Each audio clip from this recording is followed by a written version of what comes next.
Welcome back. Sorry about that one. If you're just joining us, or if you are watching this on the replay, had some technical difficulties on the last stream and had to reset. It has now joined the ranks of the Forbidden Stream. The legendary Forbidden Stream from years and years and years ago, which if you were on, good. If you weren't, don't ask, you'll never know. The secret is forbidden. So, welcome back. Sorry about that. We were just chatting about the last video that I made, which is called Vaccines and Freedom. We explained a little bit about how it was developed and where it came from, but don't worry, you haven't missed much. I was just saying that there are 3 criteria when I do a video for whether or not I'm happy with it. One of them is, was it made from curiosity, not ambition? Which in this case, I think it was. Was it made from my own unique creative vision? Yes, I think it was, although I did have to make it easy for a first-time viewer, because I sensed I'd get a lot of first-time viewers this time, so could maybe been a little bit more out there. I kind of played it safe creatively, but sirens are coming. Yeah, that's okay. And was it made out of compassion for myself and others? Yes, definitely I think it was. Again, we will talk a little bit about whether or not it worked. Oh my gosh, SuperDark33, the Forbidden Stream, you were there. Oh, that seems like a lifetime ago now. And indeed it was. Wow. Yes, we are now in the good timeline, don't worry. So. Yes. So I thought it was good. Nevertheless, I did have some notes to myself. Things I would have liked to do better, or things that could have been different in another life.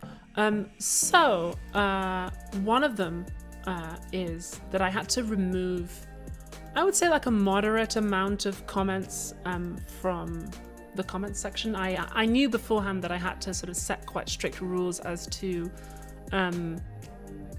what comments I was gonna remove. And I knew, I set myself a rule beforehand that I was going to remove any kind of if anyone was telling lies or spreading misinformation about the vaccine, it would automatically go. Which sometimes kind of hurt me a little bit, because there were people who left very long comments that seemed very sincere, who hadn't had the vaccine, but then it contained some kind of lie. People were like, oh, and by the way, it's non-effective or whatever. And I was like, sorry, your comment's gotta go. It's gotta go. So that was disappointing. Well, not disappointing, but I was like, oh, I guess that was always going to happen. There were also some comments that I would only describe as raving. There were some people who were clearly very upset and left very long comments, but their sentences didn't make sense, possibly because English wasn't their first language. So those comments were quite confusing. Also, something new happened this time, which is I started getting comments from porn spam bots, which is new.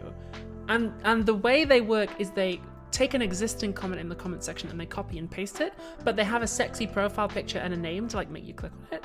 But because they're copying comments from philosophy tube commenters who are generally very, very good and erudite, I was getting very, very interesting and thoughtful comments from Assmaster69 and then just a picture of tits, and I was like, thank you, Assmaster69. That was really insightful, but I think you are removing it.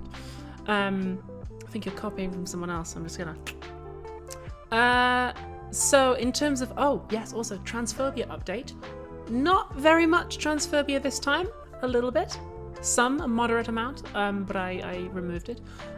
It's interesting that it's. It's interesting that it's kind of taken on a little bit of a different character now, because some people are let me put you in it. Some people are people used to just leave abuse, right?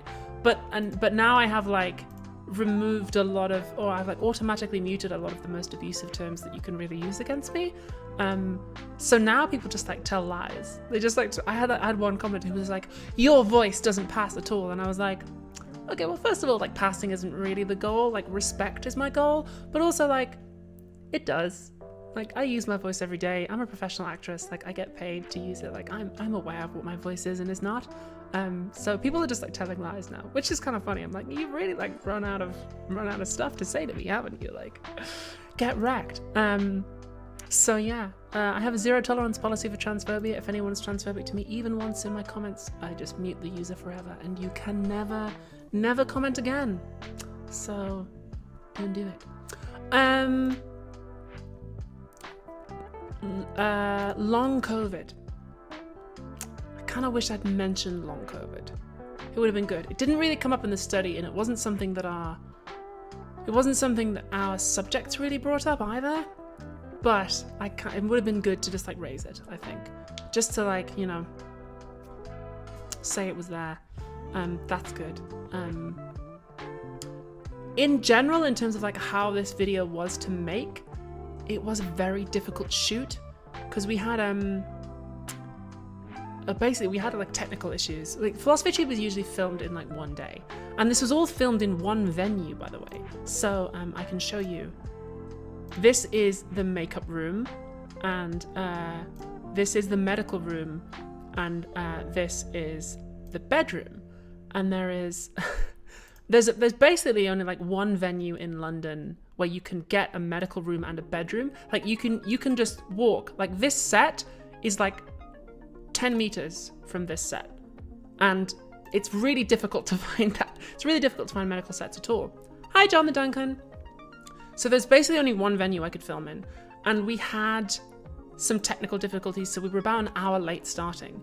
So pretty much everything you saw was the first take. We didn't have time to do more than one. We really had to like just go for it. And we were also getting a lot of construction noise from next door, so it was a really difficult shoot. Yeah. Probably one of the harder ones we've done, actually. We really like had to rush and had to go, and we just didn't have time to do more than one take. We also didn't have time to change the set. There's basically only like one venue in London that has a medical room and a bedroom, and in particular, I did not have time to change the wallpaper. And as soon as I walked in, I was like, shit, I didn't know that they had damask wallpaper here. And I was like, if we had time, I would have loved to change that or like put something up in the background, but we had to go for it. For those not in the know, damask wallpaper was used years ago by another YouTuber on her channel, and it was like very visually distinctive. It was kind of her thing. So as soon as I saw that, I was like, fuck, people are gonna think this is some kind of like deliberate homage or reference, and it isn't. It is just a coincidence. So I was like, damn it, like if I had had time, I would have liked to change that. So that's a note to self, really. Yeah, that's unfortunate, but not much I could really do about that. So yeah, those were kind of my notes to self. Sam says, curious how you reacted to the weird accusations that you were paid by the CIA. So when those accusations came out, I knew that was kind of ridiculous. And also, that happened on like Christmas, so I was like, I think I'm actually just gonna go and enjoy Christmas with my family there. Thank you very much, Marco.low, who asks, do you ever think about removing your older videos? Does it feel weird seeing yourself? I don't see myself. I've muted notifications from those videos, so if people leave comments and stuff, I don't see them. And I also like don't look at the thumbnails and stuff, and I don't go back and rewatch them generally. So I'm happy for people to learn from them. So that's fine. I reserve the right to like remove them later, but for now I'm just like, it's fine. People generally don't go back and watch the old ones, so yeah. So what was I saying? I forgot what I was saying. Oh yeah, the CIA thing. Yeah, when that happened, it was Christmas. I was like, I'm actually just gonna go and enjoy Christmas with my family. I did speak to a lawyer about like potentially bringing a libel case, because like, you know, you can't just tell lies that can damage somebody's reputation. Like that's like kind of against the law, like, you know. Free speech, yes, definitely, absolutely, but like the reason we have libel laws is so that you can't just like publish lies about people, especially lies that would like, you know, potentially damage their reputation. So I spoke to a lawyer, and I spoke to a few lawyers, and they were like, yeah, like we could potentially bring a case here. And then I was like, well, I'm not sure that's really the best use of my time or my patrons' money. You know, that my patrons on Patreon give me their pledges so that I can make Philosophy Tube, not so that I can, like, it's about the learning, it's not about me. So and I knew that when the video came out, I was already gonna disclose everything that happened anyway, and like fully explain what the project was, so there was no need to have like, there was no need for these like invented stories. And I knew that when it came out, it would clarify like all misunderstandings, at least from all the people who were like willing to you know, listen. So for like an hour or so, I was like, oh, like, what am I going to do about this? Like, this is kind of libel. It's not the first time I've been libeled, but it does happen. But in the end, I was like, you know, I'm just going to let this one go. So yeah, at least that's kind of what I decided for the moment. And the video kind of, I think, speaks for itself. So, and I thought, you know what, why not do something good about it? And so that's why I tweeted out like, hey, you know, if you spread this conspiracy theory, then why not, you know, make a little donation to UNICEF, just by way of saying sorry. Like, you don't have to apologize to me or anything, but if you did get it wrong, then feel free to make a little donation to Vaccinate, and that'd be fun. The Things says emotionally straight up lies may not cut deep if you know that they're false, but it can hurt when people just believe them. Yes, it does. Unfortunately, it's a weird thing that happened. I'm not the first person to it's not the first person to happen to, but yeah, when you get to a certain size, people do just like tell lies about you, and it's like, oh, that's it, but it goes with the territory, I suppose. Johan Dichter says, am I willing to depict myself differently now? You know what, I'm gonna chalk that down to a personal question. Jonah. I'm going to chalk that down to a personal question, so I might decline to answer that one. But it's not a kind of... sometimes I decline personal questions and I'm like, no! But this time I'm just like, no thank you. So it's a nice no thank you.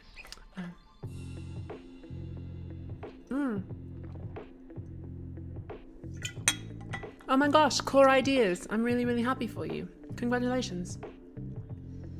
I realised that you're trans partly by watching the show and led you to a wonderful new career. Oh, I'm really happy for you. That's great.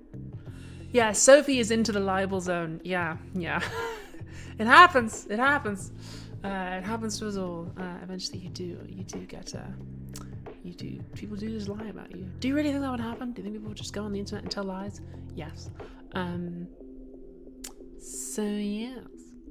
So what else? Oh yes, let's look at some of the comments. We are going to do what you should never do and look at the YouTube comments. So, what window am I in? I'm in this one. I hope you can see that. It is a comment from Shiny Paint F, who brings up the fear of needles. And there were a couple of people who brought this up in the comments section. Why we didn't talk about like the fear of needles. Interesting, there were originally a couple of paragraphs in the video that spoke about this, but they got cut because they didn't really fit in anywhere. All of our subjects said they were afraid of needles, but they also all denied that was the reason they hadn't gotten vaccinated. So that's very interesting. I wish I'd found a way to make that paragraph fit in somewhere. It was all like, wherever I put it, it felt quite disconnected, and it also kind of like conjunct the pace. And I was like, I like my videos to have pace. Like something that a lot of people have like brought up over the years is that it's like 45 minutes long, but it doesn't feel like that. You get to the end, you're like, fuck, 45 minutes just passed? Yeah, that's because of the way that it's written and the way that it's paced and the way that it's edited. And it's because I cut out moments of kajunk, where I cut out things that like, that kind of slow it down, right? So, yeah, so those two paragraphs ended up getting cut because I'm pretty ruthless about that sort of thing. I'm like, if these two paragraphs don't work, they go. So I kind of wish I'd found a way to make that work. A better writer could have done that. Fair enough. Oh yes. So Tamlin Earthy, I've got to say there was some good constructive criticism of this video. I really enjoyed it, and one of those was Tamlin Earthy. Tamlin said that the video is actually very irresponsible, and that we should not coddle unvaccinated people. That this kind of thing like costs lives. And that she says, they say, I am sick to death of conversations with the unvaccinated. We've coddled them endlessly and it only makes things worse. I mean, all I can do is do what I did in this video, which is like explain the evidence of the research that we did and say that approaching this issue with that kind of attitude, like, doesn't persuade people. Now, maybe somebody could say, well, they shouldn't be persuaded. They should just be forced into it. We should have a mandate. That's definitely a policy you could support. I deliberately did not come down either side in this video on like whether I personally support a mandate or not. I deliberately did not do that. And I found people on both sides of that saying, why did you endorse it or why didn't you endorse it? And you know, I'm like, I actually didn't say either way. I deliberately remain neutral on that. So all I can do is report the evidence and say, this is what we found. If you find it interesting, then cool. In a kind of related theme, quite a few people, including Jessica Aldrich on Twitter, and Ikelnelly Rose in the comments, and Rensmark in the comments, and a few other people, in particular people with disabilities, said that they found it very hard to have empathy for voluntarily unvaccinated people.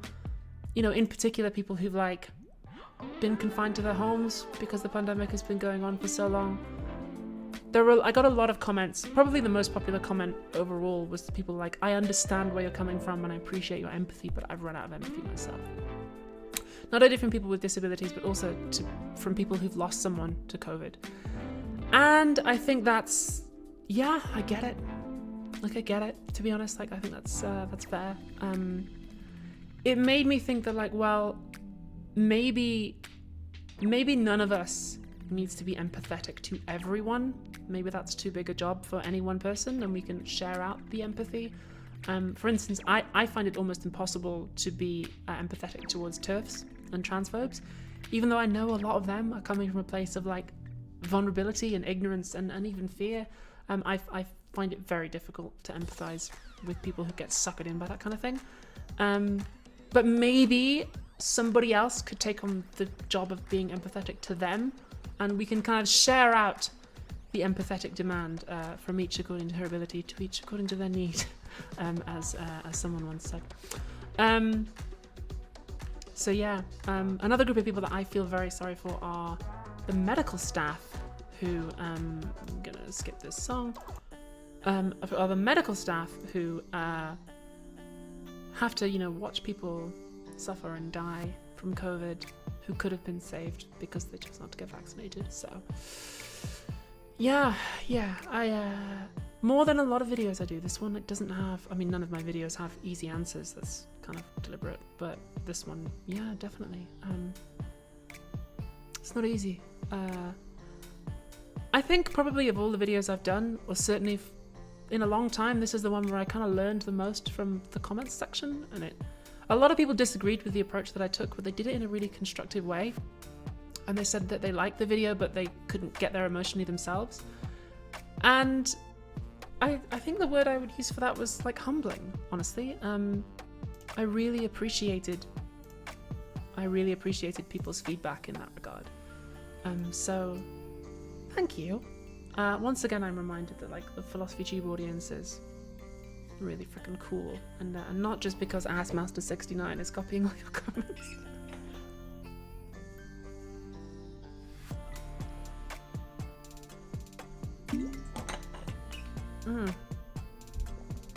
So, continuing with comments. Who else do we have? We had Federico Carbini, who said that they really enjoyed it. And that meant a lot to me because Federico is a healthcare worker on a COVID ward. So that's really cool. I appreciate it. Circle Island, thank you for that super chat. CFV said they wanted to learn more about the 4 types of unvaccinated person. So if you remember, I got these my 4 little guys that were designed by Matthew Lubchansky. If you want to learn more about those 4 types, as I said in the video, there's a link in the description of it to the full Telltale report. I think that link is working at time of recording. There was a little bit of like dodginess with it, but I think it's up and running. So, yeah. If you want to learn more about the 4 types of guys, there they are. I recommend reading that report. It's like quite easy and simple. So, we also had another comment from Chris Ball, who added some cool context about the Chinatown plague outbreak. You might remember I mentioned that as an example. And Chris Ball added some really good context. The racist stereotype of only quarantining Chinese people, eventually led to the disease spreading further and killing more people. So, yeah, cool, interesting detail. Thank you for adding that. And speaking of things that were interesting to add, Kish Caster added some stuff about opioid painkillers in the US, and said that people not being held accountable for medical, mistakes, probably not the word, but like, problems, probably contributes to a lack of trust. Yes, definitely. This may end up being mentioned in a future video, perhaps, maybe, I don't know. But yes, good point. Also, in the vein of criticism, Sebastian Bork asked, why was I wearing a fabric mask in the opening? Which, you're quite right, I was wearing a Newcastle United face mask. It's a cloth one. To be honest, I think that's a fair cop. I think that's a totally fair criticism. I should have been wearing a proper mask rather than a fabric one, is what Sebastian said. Sebastian was like, you're like a role model, and you should have been wearing a better one. I mean, like, I wore a fabric one so as not to spoil the makeup. But yeah, I think I probably could have found a bigger and more effective one, and I think that's a totally fair criticism, actually. So, thank you, Sebastian, for bringing that up. I think you've got my number there. Yeah, bang on, mate. Oh yeah, this one was really interesting. Gail Bull said that some unvaccinated people might be motivated by denial, because like a global pandemic is a scary thing, and it makes sense that some people would be unwilling to kind of really acknowledge it's happening. Yeah, I thought that was like a really interesting, again, like a lot of there was so many good comments, just like yes-anding, like, or even sometimes like criticizing, but with a yes and energy. So yeah, the comments on this were like so good, like really, really good. There was also a really nice one from a commenter called Total Nonsense, who was previously vaccine hesitant, but recently got their first dose and really appreciated the effort that we put in to understand their former position. And it's like, yeah, that was really cool. I'm really, really glad I got that kind of comment. I'm really glad that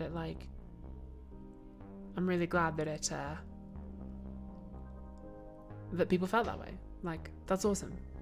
Yeah.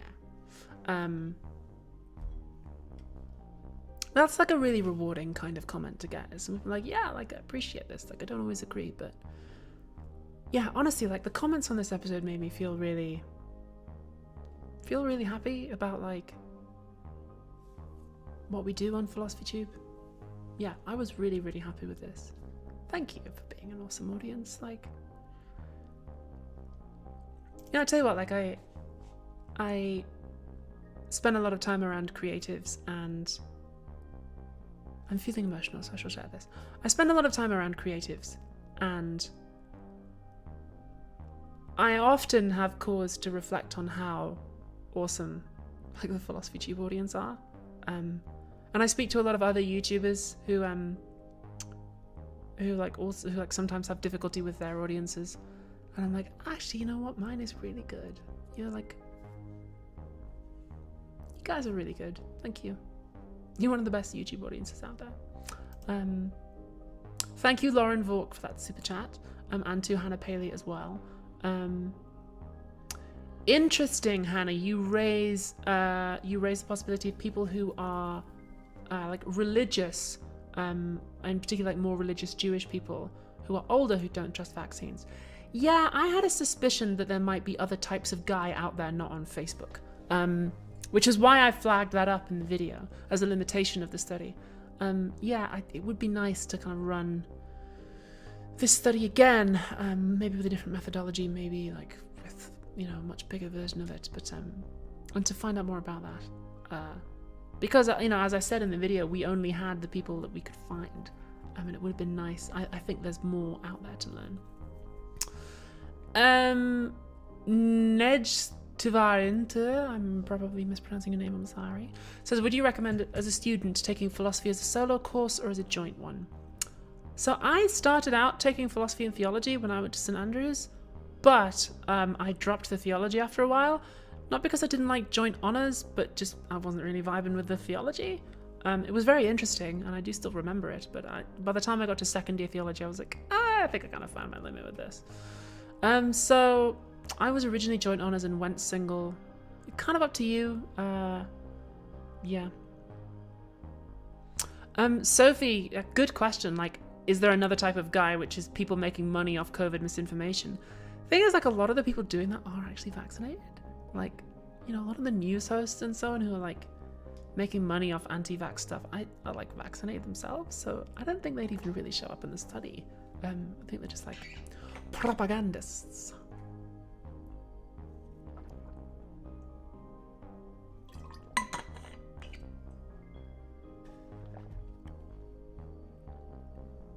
Thank you very much to Marco.io and Hannah Paley again. Was there anyone within the study who was vaccine hesitant due to not trusting industry research? I can't remember if anyone raised it specifically. Again, the full study is linked below the video, so if you want to go and read it, then like do. It's very interesting and goes into more detail than we had time to.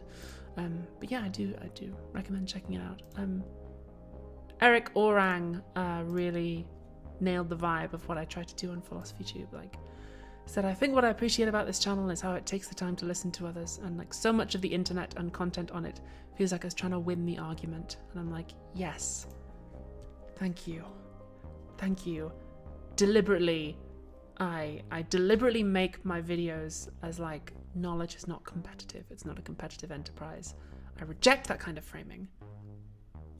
So I'm glad that you picked up on that, Eric Orang. Thank you.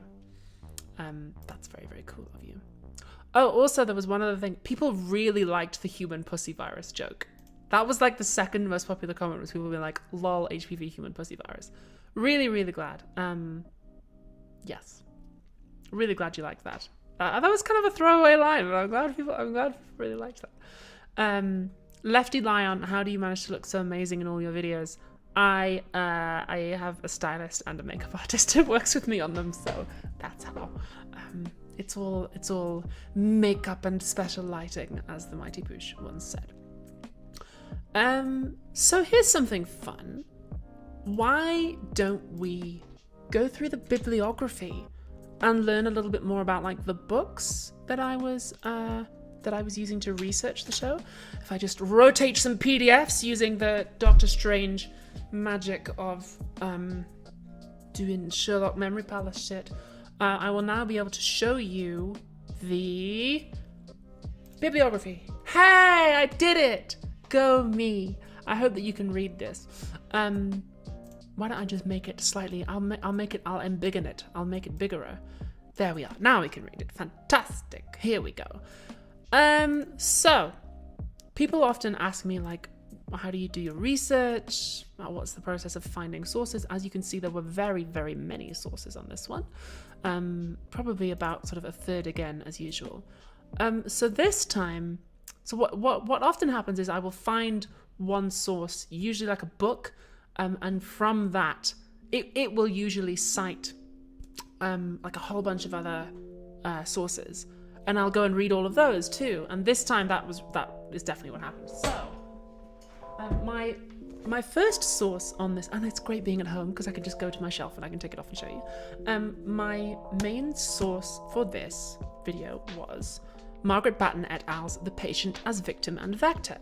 So I think I bought this like 2 years ago when the pandemic first started.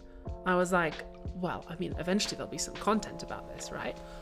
So I think I Googled like pandemic book, and this came up, and I was like, that sounds really interesting. The Ethics and Infectious Disease is the subtitle, and I was like, brilliant. Okay, there'll be some content in that, surely, somewhere. Thank you very much, Hannah Paley. Oh, cool. I'm really glad. That's awesome. Congratulations. But yeah, I found this and I was like, content. And then I just didn't read it for 2 years because it was too depressing. And you know, the pandemic quickly became like, hey, this isn't going to be like a quick thing that like in 2 months we're all going to be like, oh, that was weird. This is the rest of human history. So I didn't really read it. And then when this video kind of really started getting moving, I was like, you know what? I should go back and read that because I bet that it's really good. So I did. It took me a long time because it's 500 pages long. They're all like, yes, I did highlight pages. Librarians log off. It's my book. I'll highlight it if I want to. I don't deface books, but I do highlight them sometimes. And I underline things. And I write little notes in the margin. Sometimes. Yeah. For instance, here I've written cross-reference to indigenous philosophy and philosophy of climate change. So yeah, I read this book, and you know, it's pretty dense, very dense, and pretty academic. But as you can see, I hope, it has footnotes, and it has, you know, other works that it cites, in particular, like journals, like medical journals. So what I do is, that's wrong. Here it is.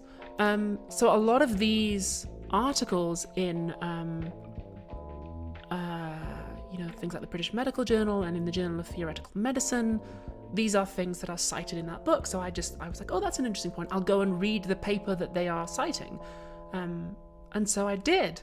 This stuff like the American Journal of Public Health. And that's what kind of really built up the bibliography. And there were a few things here and there that like weren't cited in this book, like H. Bomber Guy's video on vaccines, obviously. But also like some of the court cases like Jacobson v. Massachusetts that they reference, that get cited in there. Some of the books that they quote, like When Germs Travel by Howard Markle, that gets referenced in there. And obviously like some stuff that I already knew, like John Stuart Mill, that I read at university, so I can go back and reference, you know, On Liberty down here at the bottom. And then also some stuff that like comes across my Twitter feed. So like this article by David Olasoga, in The Guardian. That was cool. That just came up on my Twitter feed and I was like, oh, that sounds good. Thomas Pogge's World Poverty and Human Rights I read at university. It's good. Thomas Pogge has since been... I need to be very, very careful about what I say here. There was you know what? I can't say what that is because I don't want to accidentally libel someone. But Google that if you'd like to know more about Thomas Pogge. What else? Riley Snorton's book Black on Both Sides was a really interesting book. I think I've got that over there somewhere. It was a really interesting book I read last year, which is about the history of like transness and blackness and the medical establishment and how those categories are constructed through a history of medicine, and in particular a history of like torture, of like medicalized torture. So for instance, Snorton talks about the development of gynecology and how it was invented using the sort of torture of slaves. So that was I already kind of had that one in the bag. Yeah, this was a very, very dense bibliography, as you can see. Not exactly cheery. What else? Yeah, a couple of articles here and there. I read a lot of articles by people like about unvaccinated people to get the vibe of like, okay, what's everybody else saying about this issue? Do I agree? Do I not? And obviously I watched that BBC Question Time thing when that came out in March. I watched that because I was like, oh, this is kind of like directly relevant to what I'm doing. And then there's also the See Also section, which is like stuff that is not directly relevant to the video, but it's kind of like a spin-off. So for instance, I talked a little bit about like bodily autonomy and like what if your body decisions have a big impact on someone else. And I did a little See Also Heather Widow's book. I don't see if you can't don't know if you can see that down the bottom there. Here we go. Heather Widow's book, Perfect Me, which is about the beauty industry and in particular cosmetic surgery and beauty and morality. And kind of like about like that kind of bodily autonomy, but it has a big impact on someone else. So that was something that, like, without getting into personal stuff, that's something that I have thought about a lot as somebody who is changing my body, and as somebody who has like a very large audience, or perhaps of younger people, perhaps of like people who are figuring out their own stuff. And I was like, this, my decision to change parts of my body might have a really big impact on someone else. So I spent a lot of time kind of agonizing about what's the right thing to do.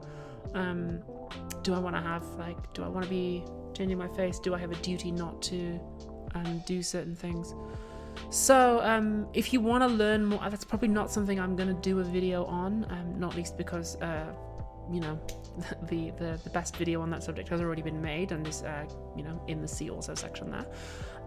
But I don't think I have anything artistically to add to what's said in that video. I did go back and reread the transcript of it in order to make this one, and I did cite it.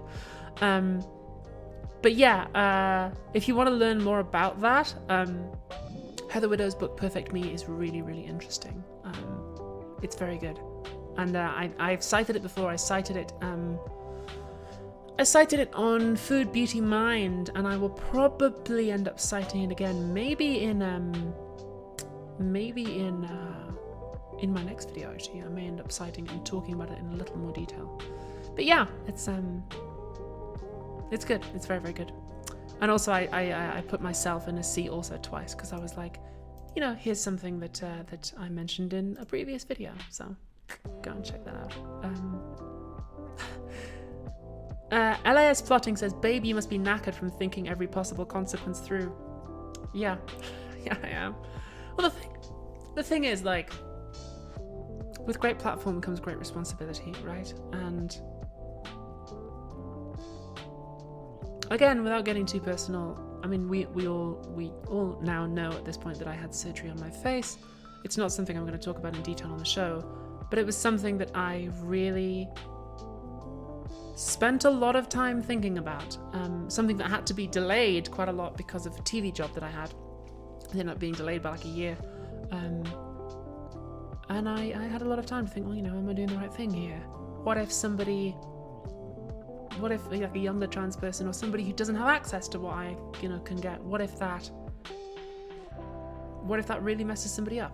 And I spent a lot of time agonizing over that question. So that's why that kind of See Also is in there, because this is something that I'm like something I'm very aware of. Yeah, not something I'm going to say much more about, but it definitely good.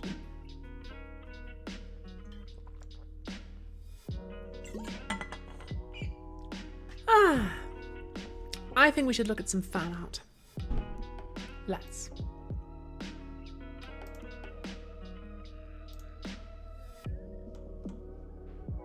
This one comes from Sappho themselves, who drew the cozy look. So the I should tell you a little bit about the looks that I did for this video. Let me find here we go. So I gave Brian, the stylist, 2 briefs for this one, for this video. The first brief I gave Brian, I said, I'd like to do a look that is a fashion scientist from the future. Like, imagine a scientist in the future year 1999 who works in a lab developing new fashions, and this is what she wears to work. And so I gave Brian like a whole mood board, and I was really interested in like silver and like maybe pink, and I really wanted like a hollow aesthetic and holographic. So this is the look that we came up with, this kind of all silver with like big glasses that were, it's meant to be like a lab coat and lab goggles. You can see the kind of holographic stick-on eyeliner there that Nikki, the makeup artist, brought. And I knew I wanted like frosted lips, and like the crystals, the kind of crystals that Nikki stuck in my head. It's not a very flattering frame, but you get the idea. Yeah. You can also see, I think, in that shot that so we filmed this like literally like a month after my surgery, and you can tell I'm still a little swollen, and still am actually. It'll take time to go down, but we were close enough for rock and roll. So yeah, that was the first look. And then I said the second look is, imagine that scientist goes home at night and just like is relaxing at home. This outfit is what she wears at home. And this is what we came up with. I knew I wanted one look to be brains and one look to be like heart and emotion. So that's why I have like the heart cutout. It's very cozy. It's why, I don't know if you can see, but the bed actually has loads of paper hearts on it.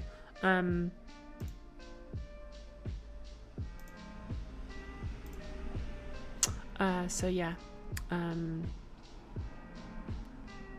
that was what we did there. And I also brought Camus the monkey with me, who's my cuddly chimp friend. Yeah. Yeah, I knew I wanted like cozy. I knew, because we were talking about like emotions and you know, feelings and people feeling one way or the other, and that being really important. So I knew I wanted more of like a chilled, relaxed thing. And so I brought my little friend. The boots are amazing as well, aren't they? I did not keep the boots this time. So yeah. What else? What was I doing? Oh yeah. So that was nice. And then Sappho themselves also did this one, which I really like. It's very fun. There is a little bit of thigh in that look. There is. So I'm actually in this look, I am wearing. Yeah, you can't quite see that. In a couple of the shots, you can see there's a little bit of thigh action going on. There it is. Let me show you here. So I'm actually wearing a silver lab coat over a dress that has a lot of panels and stuff cut out of it, and then the silver gloves underneath, and the over the knee thigh high stiletto silver boots. So yeah, there's like a little bit of thigh going, a little bit of skin. We like a little bit of skin sometimes on the show. The boots are good. They're quite difficult to walk in. They're not like hugely comfortable. So Harvest Whitman says the second look has a very sugary sweet vibe. Yes, exactly. That's exactly what I was going for. Yeah, it's fun. I look like very young in that, actually, for some reason. I don't know what. Nikki did something with the lips that just makes me look very young. Whatever it is, I like it. And then we had this one from E. Asteri, which is really pretty. Love this style. Very like Steven Universe. Yeah, very, very nice. It's good. Thank you. People are so talented. Fan artists, so talented. It's really, really cool what everyone does. So yeah. So that was the video, baby. That was the video. That's the video that I made. That's the first video of 2022. I've started researching the next one. I think it's going to be something about technology. It's going in an interesting direction, actually. Why don't we change the lighting color now that we're into the second half of the stream? Yeah, I think it might be something about technology. It's going in a direction I didn't predict. I thought it was going to be about one thing. I'm just going to turn a bit more moody. Yeah, I thought it was going to be about one thing, and it's kind of surprising me that it's changing to seemingly be about something else, which is fun. So I won't give anything away, but I think something about the philosophy of technology. I haven't decided what yet. I'm following the curiosity. I'm trying to see where my desire to create leads me. Yeah. It will be out when it's out. Yeah. I have to do philosophy tube and acting these days, which tends to make things a little bit unpredictable. So this week I've been I'm a little bit sleepy because this week I've been filming a TV show for like most of it, and on Sunday I have like a really big audition, so I'm kind of excited about that. I need to spend tomorrow learning lines, so it depends a lot on acting when it'll be out, but it'll be out when it's done. It'll be out when it's ready. Erica Rettig says, you tweeted a while ago about working on a magnum opus script. That idea is still in my brain. It requires a lot of, without giving too much away, it requires a lot of resources to be in place. It would require traveling to another country and filming somewhere that's quite difficult to film. So that I think would be a long way off. But if it ever happens, then I'll let you know. And the idea is still there, but it's just an idea at the moment. I don't have any immediate plans. Any things that you are acting in that you can disclose with us? Not at the moment, I don't think. Sorry. You'll see when it's out. You'll see when it comes out. Oh my gosh. Thank you very much, Diana America Rivera. That's an incredibly generous super chat. Wow. Thank you. Investment times 3. How accurate is Jimmy Carr's roller coaster for a Geordie accent? I don't know. I don't think I've ever seen that. Sorry. But wow, thank you. So why don't we hang out for another 15 minutes, and then we'll go. I think let's have another 15 minutes. So we'll just hang out and talk to the chat. Get your questions in, chat, if you got them. Oh. Break says, are you excited for Kill James Bond Live? Very excited. I just ordered a dress today to wear at Kill James Bond Live. And the dress looks very like Good Evening, Mr. Bond, but it's actually really cheap. So that's fun. I hope it fits. If not, I've got a backup. Also, like, fingers crossed the COVID situation is okay in April. But yes, I'm very much looking forward to Kill James Bond Live. It's gonna be good. It's gonna be good. Do you have any weekend plans? Says Seamus Keevy. Yeah, Seamus Keevy. Yeah, tomorrow I gotta like learn lines and prepare for Sunday's audition. And then Sunday, big audition. Can't talk about it. But it's probably not something that would mean a whole lot to people who are on like in the industry already. But like, yeah, very excited. My agent messaged me like a couple of hours ago and was like, hey, what are you doing on Sunday? Just kidding, I know what you're doing on Sunday. You're having an audition for boop. And I was like, oh, okay. So that's fun. Yes, people in the chat like Kill James Bond Live. Yes, the finale of Kill James Bond is going to be live in London on April the... Let me check my diary. Yeah, so we're gonna watch No Time to Die, and then do it live. We'll do it live. We meant to do it months ago, but then like Omicron came and it was bad time, so we moved it to. I believe the date is the 8th, Friday the 8th of April in London. That's in my diary in pencil, so. You know, read into that what you will. Damn it. I'm supposed to be doing like a big public event in the afternoon the next day, so I can't get to the Kill James Bond finale. But anyway, that'll be fun. Feel free to come along to that if you'd like to say hello.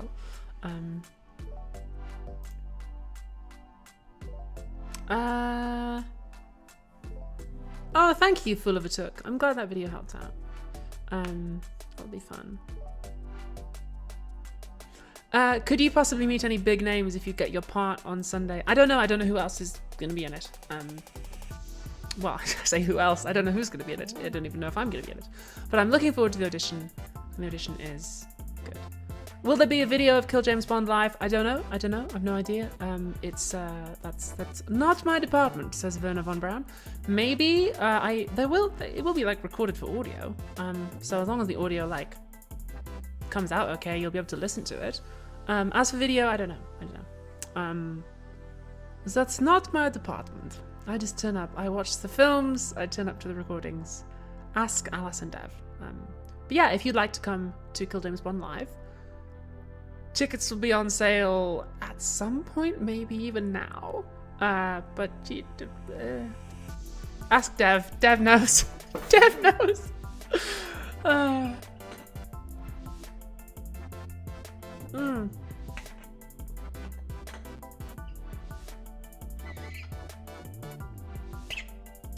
Will there ever be cosmonaut videos again, says Taya. I hope not. I mean, I kind of created that character as a means of survival. When will tickets for the live show be available? I don't know. No, I'm sorry. I don't know anything about Kill James Bond Live other than what I've already said. I don't know. Dev and Alice are handling it. It probably won't be videoed. Probably not, just because we're lazy. But like, come and see. Come and see it. It'll be fun. Will there be a live Alice? I hope so, because we've never actually met. So I hope that it will be. I hope that it will be. But, you know, we'll sort it out. If it happens, as I say, it's in my diary in pencil, so, yeah. We'll see. But save the date. And if I'm there, I'll see you there. It'll be good fun. I should try and get Daniel Craig to come. No, I can't do that. That would be funny, though. It would be funny to get any Bond actor on. But yeah. No, I have not had a go at Elden Ring, Ned. I saw an advert for it today on a bus, and I was like, oh, is that like, it's a game? No, I don't really have a lot of like, I don't really have a lot of time for video games, you know? I mean, my weekend this weekend is like spent preparing for an audition, which is happening on Sunday, so I don't really have a lot of spare time. I managed to have 2 hours off today in the afternoon, between morning work and this, but that's kind of the most time off I've had this week so far, and it doesn't look like I'm gonna get a weekend, so sorry. It takes a lot of energy to be the girl boss.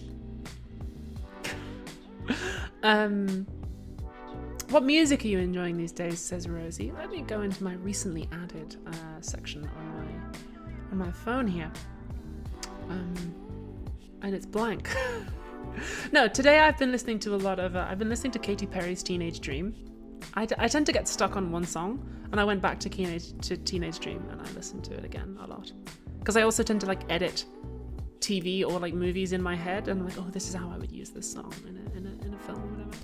So yeah.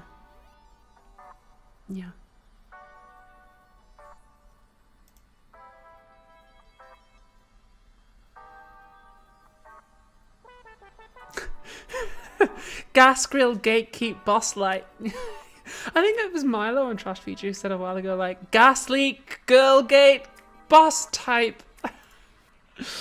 But yes. Where should people post fan art, says Margarita. People tend to post it after I announce the post-mortem live streams, and they post it on the subreddit. Oh, by the way, that reminds me. I wanted to say thank you to all the regulars on the Philosophy Tube subreddit. We had some people breaking the rules recently on the subreddit, and the regulars there like downvoted that and were like, that's not welcome here, get out. They broke one of the rules, which is don't speculate about my personal life. So thank you to all the people who like said zero tolerance for that. Thank you. James Chesson asks, how do you get so much done? It's very impressive. I basically just don't take time off. That's kind of the main thing. As I say, I had 2 hours off today. Yeah, probably not gonna have much more time off. I might take tomorrow evening off, because you know, hopefully I'll be once I'm set up for the audition. I'll probably take the evening off. That'll be fun. But yeah. You should make a Spotify playlist, says Ethan McWilliams. Presumably that's how your name is pronounced. I have never used Spotify. I don't know how. Again, like I don't really have time to learn. Like I don't have time to learn how to do both things. Barakav says, I could buy a KGB live ticket from Stuttgart and still have the desired effect. Do you have a favourite tea, says Patrick Collier. Depends on the occasion. I do like a green tea first thing and last thing, although I run out at the moment. I need to get some more. Would Kill James Bond be comprehensible for someone who hasn't seen the movies? Yes, exactly. Like, it is deliberately for people who haven't seen the movies. Yes, it is exactly. Fool of a Took says, what's your process for memorizing lines for a new audition? I don't really have a process. Oh, I love this song. That's what it's called, House of Wonder. Yeah, I don't really have a process. I just learn them. It just happens. Do you watch anime? Says Luigi Cot 222. Yes, I really need to make time to sit down and watch Attack on Titan, the final bit. I'm like, I really want to see that, but I've got to be in the right mood for Attack on Titan, and I don't have a whole lot of time. So yeah. Erin, oh, I'm really glad that video meant a lot to you. It's awesome. Ari Kubier says, take care of yourself, make sure to rest. I mean, I did end up resting for like a lot of January for medical reasons. I had to rest. So, yeah. Oh yeah, definitely people in the chat saying you should check out the bonus episodes of Kill James Bond. Yeah, that's some funny shit. Yeah, do subscribe to the Kill James Bond Patreon if you'd like, because we have a lot of fun. Someone else in chat says, I've only ever seen the final Bond film, the latest one, and I love Kill James Bond. Cool, nice. And somebody else says, I watched every Bond film to make sure Kill James Bond makes sense. I'm so sorry. You wasted your life doing this.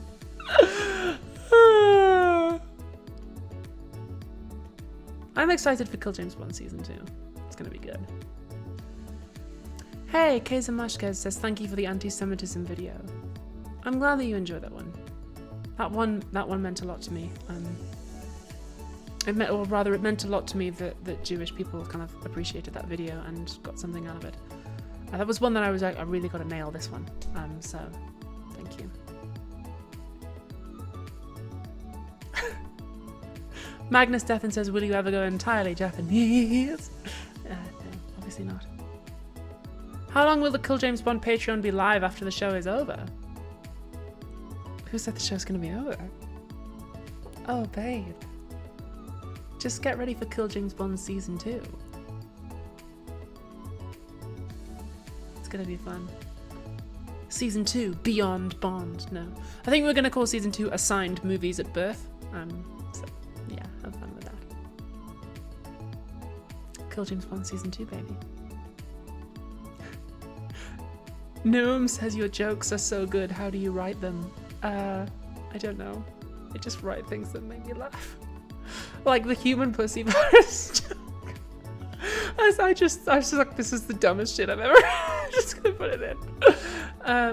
That was good. A lot of it's in the delivery, I guess. Yeah.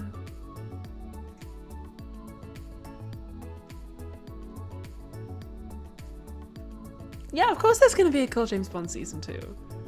I mean, as we've said on the podcast before, like, we're not going to... Like, making Kill James Bond is something that we really enjoy doing, and that, like, we make a little bit of money off. Like, it's Devon's main source of income, I think. So, like, I'm not going to kick Dev out of their flat.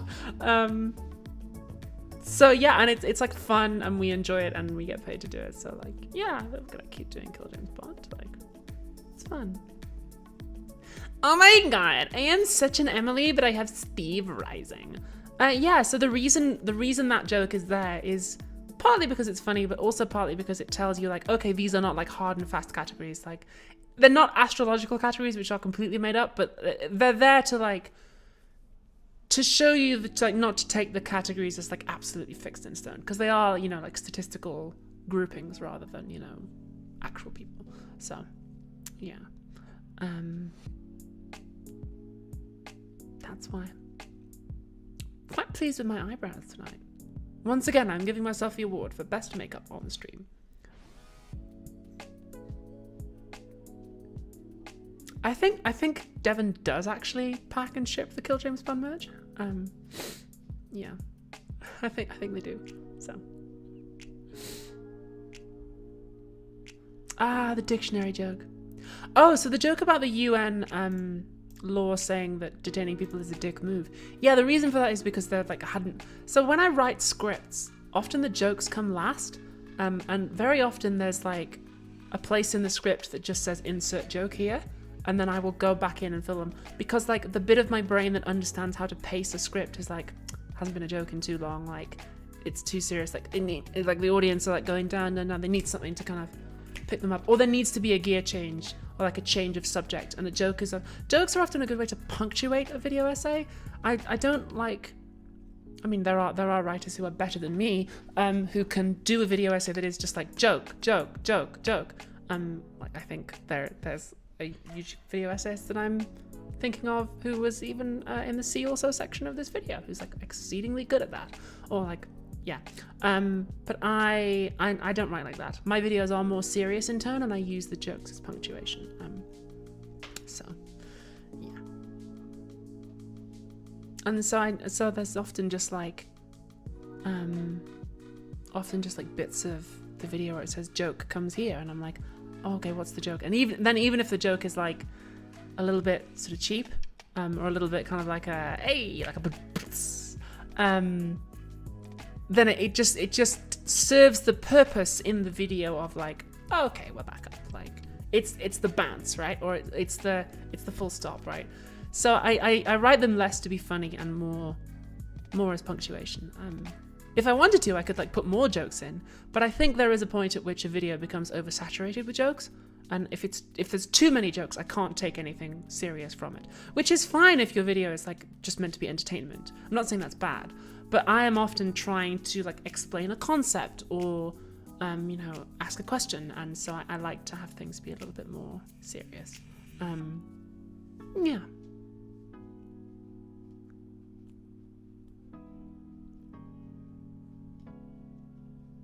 So I think I might put on the music that we'd like to end with. So let's hang out for another 5 minutes, and then we'll go. I might get washed. Might have a little bit of a glass of wine. A friend of mine, can I say who that friend is? No, I can't. A friend of mine recently came to dinner and bought me a bottle of wine, so I'm gonna have a little glass of the wine that she brought me, which is nice. A trans friend who I've been meaning to have dinner with for a long time brought me a nice bottle of wine.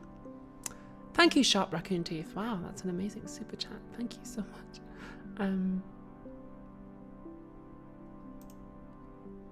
Thank you. Wow. Yeah, I tell you what, like, again, into the real shit, like, again, without getting too personal, like, January was a very difficult month for me for medical reasons, like, recovering from,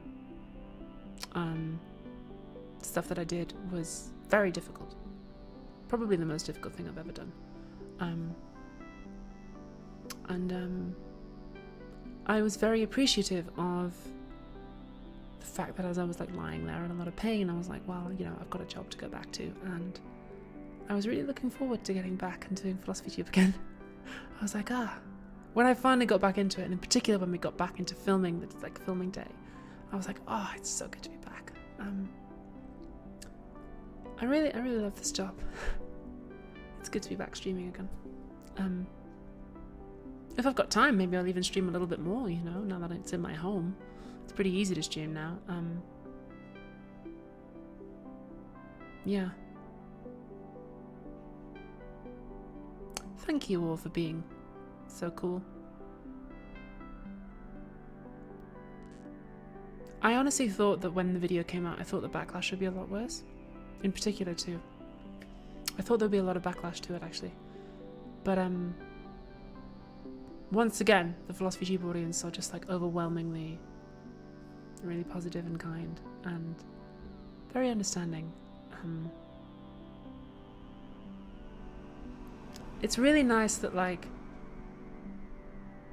I also feel like when I try and do something with the video, in particular when I try and do something like this that's like rooted in like empathy and compassion, it's really nice that people get that.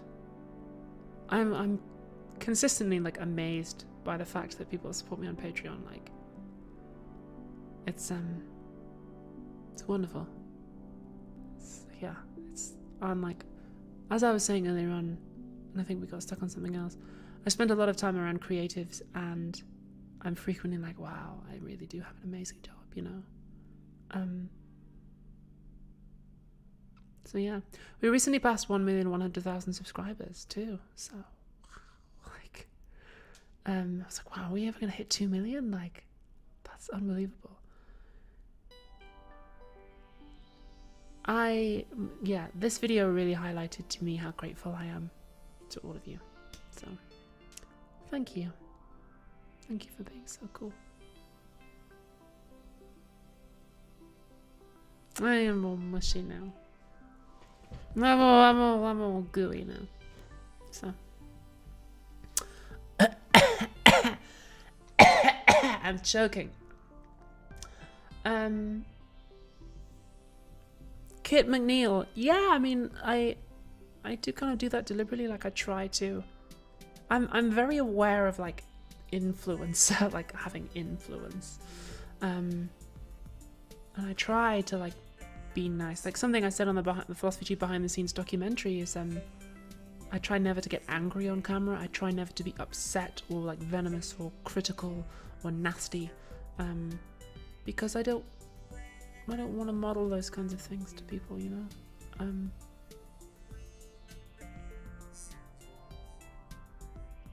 It's fun. I was having an interesting conversation with a friend of mine a while ago, because of course, like in my personal life, I do get angry, and I do get like, you know, jealous and spiteful and nasty sometimes. We all do. And I was having a conversation with a friend a while ago, and he said, do you think it's disingenuous then that on your channel you have this like presenter persona of somebody who's like well, rather that you don't show that side of yourself? Do you think it's disingenuous? And I was like, well, maybe a little. I did get somebody a while ago who was just like, oh, Abigail's always like so nice and so perfect, like it's really, you know, fake. And you know, I understand where that comes from. Like the persona that I like play on the show, the parasocial character, is somebody who is you know, probably like kinder and sweeter than I am in. Thank you so much, Robert EO Speedwagon. Or at least somebody who like doesn't get angry and doesn't get mean or kind of sad or jealous or afraid. The presenter persona is like a nicer version of myself. And what I said to my friend was like, well, if you are gonna create, you know, a character of yourself, or not a character, but like, if you are gonna project a version of yourself onto the world, particularly using social media, is it not better to project a version of yourself that is like better and kinder and nicer? And then this is kind of like the angel on my shoulder, you know, the better version of myself. Rather than a persona that is nastier and like worse than you. Because I've known YouTubers who do that. I've known YouTubers who project a very like.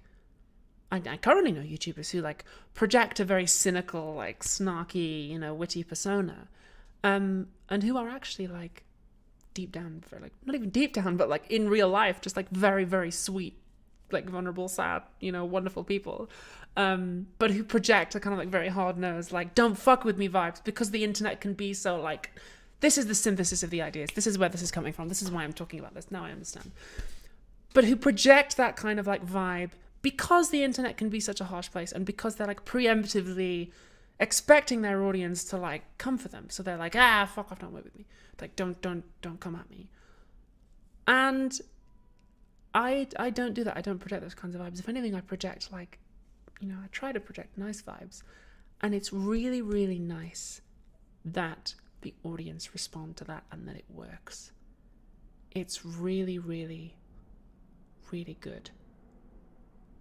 I think it's one of the best things about my channel, like about my whole job actually, is that I put out the good vibes. And I'm like, you put out good vibes on the internet? Like, you fucking crazy? Like, showing emotional vulnerability, like even, you know, within a construct, character, persona, whatever, getting good vibes back, really, you sure? I'm like, yeah, it does work, it really does work. Like, so thank you for being the Philosophy Tube audience, which is like the best goddamn audience on the internet. Thank you. Okie dokie. That's enough of this gooey show of emotion. I'm gonna go and do something mean. I'm gonna tell someone they smell. I'm gonna speak strongly to a dog. I'm not gonna do that. I saw a lovely dog on the tube today and I gave him a pet. That's true. That's not a construction. That's not a persona. That's real. I really did that. Good night. Have a great night.